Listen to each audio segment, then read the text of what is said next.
आज डॉक्टर बाबा साहब अम्बेडकर का जो है तो जन्म हुआ था। बाबा साहब अम्बेडकर ने भारत देश के लिए जन्म लेकर पूरे भारत देशवासियों को जो है तो गुलामों में से आज़ाद किया है। जिस बाबा साहब अम्बेडकर ने अपने तकलीफ़ों के साथ अपने परिवार को तकलीफ में डालने के बाद जो ये सारा चीज़ जो है तो उनको मिला है। आज डॉक्टर बाबा साहब अम्बेडकर आप देख रहे हैं संविधान का यहाँ पर बनाया हुआ है और संसद भवन बनाया हुआ है। क्यों बनाया हुआ है? ये संसद जो तो संविधान के ऊपर चलता है, लेकिन कुछ मनोवाद के लोग संविधान के अंदर छेड़छाड़ करने का काम कर रहा है। इसके लिए जागरूक करने के लिए ये होना बहुत ज़रूरी था। आज हमारे विनोद इंगड़े साहब ने, इस कमेटी के अध्यक्ष है, कम से कम 40-45 दिन से इसके ऊपर मेहनत की, तब जो ये मेहनत आज रंग लाई।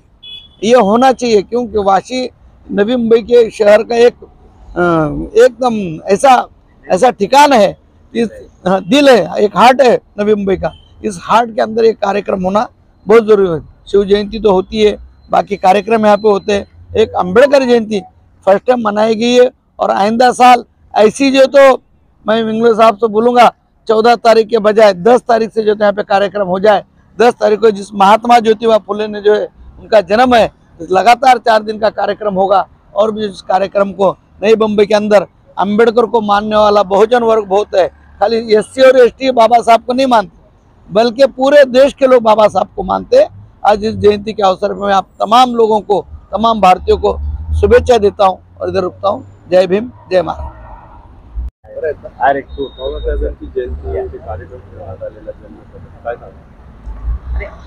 आज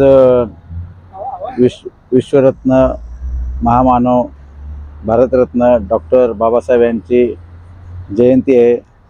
मी असं सांगू इच्छितो की आज विनोद इंगळे साहेब यांच्या माध्यमातून डॉक्टर बाबासाहेब आंबेडकर संयुक्त जयंती महोत्सव समितीचे ते सचिव आहेत, ते आणि त्यांचे कार्यकर्ते यांच्या माध्यमातून ही जयंती वाशी म्हणजे नवी मुंबईचे हार्ट, एक हृदय असल्यास अशा ठिकाणी हे भारताचं संविधान, संसद भवन त्याची प्रतिकृती बनवून आपल्याला इथं हुबेहूब प्रतिकृती करून एक नौजवान व्यक्तींना, मुलांना एक प्रेरणा देण्यासारखं इथं ते देखावा सादर केलेले आहेत।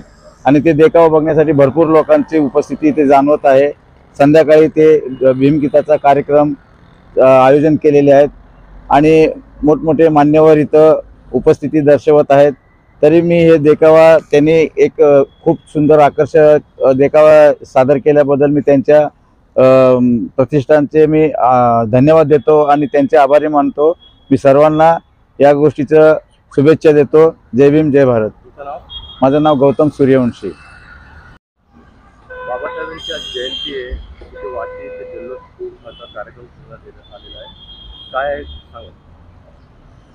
विश्वरत्न डॉक्टर बाबासाहेब आंबेडकर संयुक्त जयंती महोत्सव समिती, या समितीचे हे पहिलेच वर्ष आहे। बरेच वर्षापासून समाजामध्ये एक भावना होती की शहराच्या एका मध्यवर्ती ठिकाणी खूप मोठ्या प्रमाणामध्ये सर्व समाजसमावेशक अशी एक डॉक्टर बाबासाहेब आंबेडकरांची जयंती घेतली पाहिजे, तिथे सर्वांनी जमलं पाहिजे। तळागाळातल्या अशा लोकांना ज्यांना कुठे जाऊन आपली भावना व्यक्त करतात त्यांना एक मध्यवर्ती ठिकाण असावं आणि ह्याच गोष्टीचा विचार करून आमच्या या सामाजिक संस्थेने हा कार्यक्रम आयोजित केला। या कार्यक्रमामधून आम्हाला समाज बांधवांना असाच संदेश द्यायचा आहे की आपण एकत्र येऊन महामानवाला वंदन केले पाहिजे। या समितीच्या अनुषंगाने आम्ही 2 दिवसाचा कार्यक्रम आयोजित केला, ज्यामध्ये काल भव्य जल्लोष इथे करण्यात आला, आतिषबाजी करण्यात आली। भरपूर मान्यवरांनी तसंच दिग्गज काही नेत्यांनी या कार्यक्रमाला भेट दिली आणि आमच्या या कार्यक्रमामध्ये स्थानिक नेते, इथले प्रशासन, पोलीस प्रशासन यांनी आम्हाला खूप मोलाची मदत केली। माझं नाव विनोद इंगळे, मी या समितीचा सचिव आहे।